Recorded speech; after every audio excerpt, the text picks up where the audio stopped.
दिल्ली में प्रदूषण लगातार बढ़ता जा रहा है और हवा जहरीली होती जा रही है। दिल्ली ने दिवाली तो मना ली और उसके बाद अब 2 हफ्ते हो गए हैं, फिर भी जो AQI है वो खराब श्रेणी में है और जो हवा है वो लगातार जो है वो खराब होती जा रही है। इस वक्त मैं इंडिया गेट पे मौजूद हूँ और एक बार मैं आपको दिखाना चाहूंगी कि विजिबिलिटी आप देखिए ना के बराबर है और इसी तरीके से जो स्मॉग की चादर है वो छाई हुई है और अभी कुछ दिनों तक भी ये मंजर जो है ऐसे ही देखने को मिलेगा, क्योंकि जो हवा है वो 3 हफ्ते हो चुके हैं दिल्ली की इसी तरीके से खराब श्रेणी में जा रही है।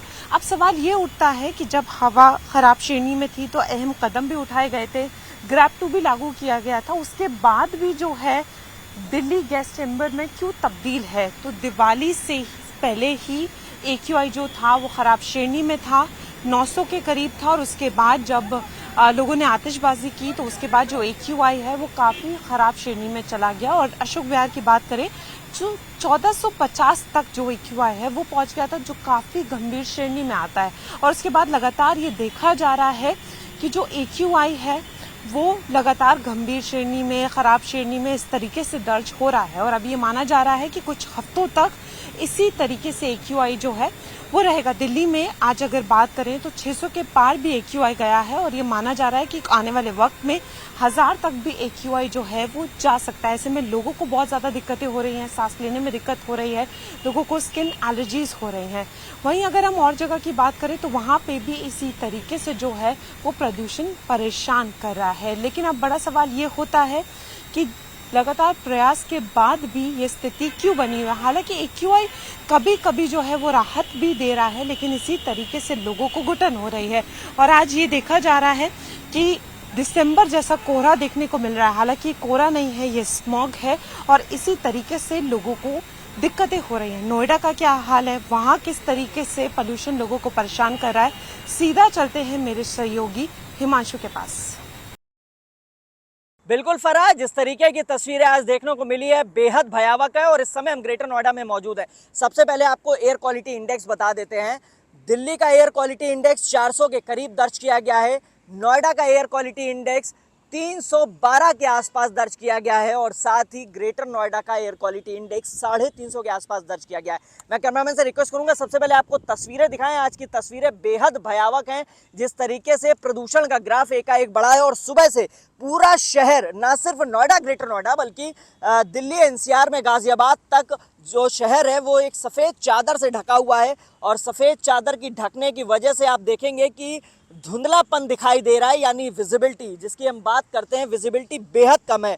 विजिबिलिटी बात करें तो आज करीब 50-100 मीटर के आसपास है और ऐसे में हादसे होने की संभावनाएं रहती हैं। आपको बता दें कि नोएडा ग्रेटर नोएडा एक्सप्रेसवे पर कुछ दिन पूर्व हादसा भी हुआ था और सुबह 6 बजे हुआ था। उस वक्त भी माना जा रहा था कि जो धुंध थी उसकी वजह से, जो कोहरा था उसकी वजह से यह हादसा हुआ, जिसमें 5 लोग की जान चली गई थी। लगातार गौतम बुद्ध नगर पुलिस कमिश्नरेट ने भी एक इनिशिएटिव लिया है और जागरूकता अभियान चलाया जा रहा है। लोगों को डू एंड डोंट्स बताए जा रहे हैं। हाईवेज और एक्सप्रेसवे पर गाड़ी चलाने के स्पीड लिमिट निर्धारित करने की बात की जा रही है। आपको बता दें नोएडा और ग्रेटर नोएडा एक्सप्रेसवे, साथ ही यमुना एक्सप्रेसवे पर जो स्पीड लिमिट है वो 100 किलोमीटर प्रति घंटे की है। इसको भी मिनिमाइज करने की बात चल रही है। जल्द ही इस पर भी नियम लागू कर दिया जाएगा और स्पीड लिमिट जो है वो करीब 80 किलोमीटर प्रति घंटे और भारी वाहनों की 60 किलोमीटर प्रति घंटे रफ्तार कर दी जाएगी। लगातार ट्रैफिक विभाग की तरफ से भी ड्राइव चलाई जा रही है यमुना एक्सप्रेसवे पर खासतौर पे और यमुना एक्सप्रेसवे पर और नोएडा ग्रेटर नोएडा एक्सप्रेसवे पर, ताकि जो स्पीड है उसको निर्धारित किया जा सके और न सिर्फ चालान की कार्रवाई बल्कि जागरूकता अभियान भी चलाया जा रहा है। अब हम आपको विजिबिलिटी दिखाते हैं। मैं कैमरामैन से कहूँगा आपको दिखाएं। मैं एक खुले मैदान में खड़ा हूँ और करीब ये दायरा 200 मीटर के आसपास है, लेकिन आप देखेंगे विजिबिलिटी जीरो है, कुछ भी नहीं दिखाई दे रहा और ऐसे में हादसे की जो संभावनाएं होती वो प्रबल होती, वो ज़्यादा होती हैं। आप देखेंगे मेरे ठीक पीछे ये बिल्डिंग है 50 से 70 मीटर की दूरी पर, ये भी पूरी तरीके से धुंधली है। तो जाहिर तौर पे ऐसे में माना जाता है जब एयर क्वालिटी इंडेक्स बढ़ता है तो जो बुजुर्ग होते हैं और जो बच्चे होते हैं उनको सबसे ज़्यादा नुकसान होता है, सबसे ज़्यादा इफेक्ट उन्हीं बच्चों को करता है। फेफड़े क्योंकि बच्चों के छोटे होते हैं वो जल्दी PM 2.5 और PM 10 के जो पार्टिकल्स होते हैं वो नुकसान करते हैं, और साथ ही जो बुजुर्ग होते हैं, जो एस्थमेटिक पेशेंट्स होते हैं, आज जिस तरीके से चीफ मेडिकल सुपरिटेंडेंट जिला अस्पताल की उनसे भी बात की तो सुबह बताया गया कि आज मरीजों की संख्या भी जो रेगुलर रहती है उनसे ज़्यादा थी। वजह सिर्फ यही थी, लोगों को आंखों में जलन थी, गले में खसखस थी और इस तरीके की समस्याएं थी, सिर में दर्द था, स्किन की इचिंग थी। उसकी वजह यही था कि जिस तरीके से प्रदूषण का ग्राफ बढ़ा है। आपको बता दें आज का तापमान भी अगर आज बात करें तो तापमान में भी न्यूनतम और अधिकतम में काफ़ी गिरावट दर्ज की गई है। जो न्यूनतम तापमान है वो 20 डिग्री के आसपास दर्ज किया गया है और अधिकतम तापमान 28 से 30 रहने का अनुमान है।